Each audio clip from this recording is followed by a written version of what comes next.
National Parks traveler. Postcards from the parks.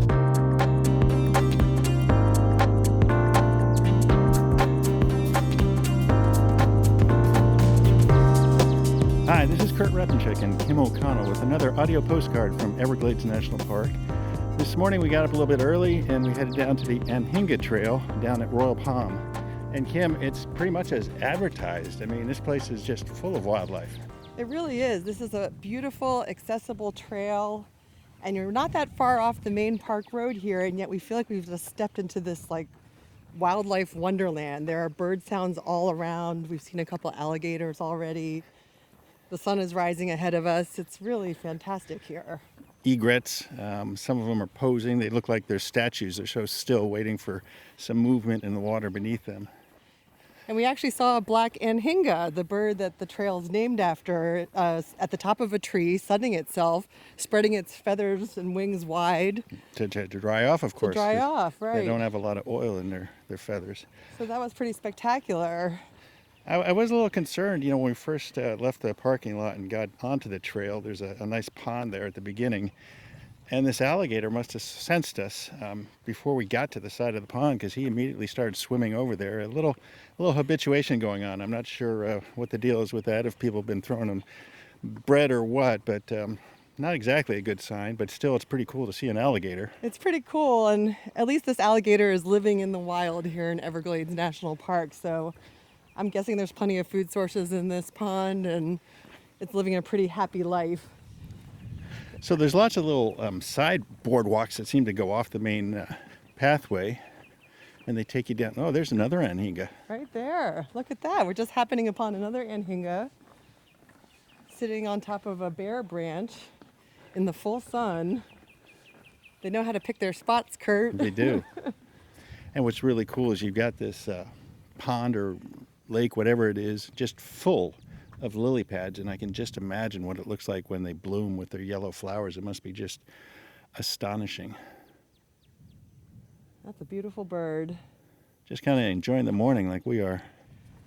That's one thing. It's always nice to get out early before the crowds. We got down here a little bit before 8 a.m. and it would have been nice to get down here a little bit before 7, but it's still a beautiful morning, and the sun hasn't come up too high, but it's going to be a hot one. It's definitely humid here in the Everglades, but you can see that rich, moist atmosphere is feeding all this life here. Incredible, abundant vegetation here. It's very wet, very rich, very biodiverse vegetation. We don't even know what all the species are that we're looking at, but we're surrounded by so many different kinds of vegetation. Yeah, but look over here. There's some of those epiphytes. Epiphytes.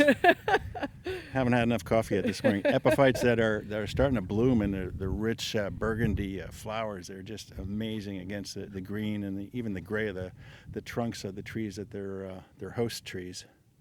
Yeah, it feels like it's a subtropical paradise in Everglades. It's pretty amazing to think that we're in the continental U.S. and getting this lush, really tropical feel for the plants and birds that we see here. The other day we were out on a sluice log in a bald cypress dome, and I think what we see here are some mangroves, the way the roots are going down and spreading out. Oh, yeah. I think you're right. No fact-checking, though. I'm not a botanist. Ooh, some jumping fish here, too. This is a beautiful boardwalk. It's sort of winding back and forth through this pond that's covered in lily pads. Really a gorgeous scene. And I think we see some more anhingas in this tree ahead. So now we really know where this trail gets its name. Yeah. There's 1, 2, 3, 4. I see 4 or 5. Good eye. Black anhinga birds in this one. No, there are 2 trees next to each other. And they definitely seem to pick the trees that are facing the sun. They're not stupid. Yeah. But it really is gorgeous here. I mean, I just, I'm a gardener by wish and by hope, and just looking at these mangroves growing out of the slough and with the lily pads around them. I mean, I couldn't have engineered anything like this. Nature does it best. Absolutely. And then there's a shade area that we've come upon, and there's a nice little placard here that describes some of the animals we might see, and some we definitely won't see. I don't know if we'll be sharp enough to pick up the Florida gars or the river otters. Of course, this placard showing the anhinga and some of the other birds that we can find here.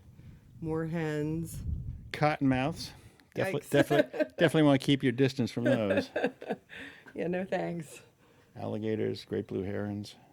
We've seen a lot of egrets, and actually when we first got on the trail, we saw an egret, a beautiful white egret, just posing right by the trail, just happily sitting there for us to take pictures and admire it.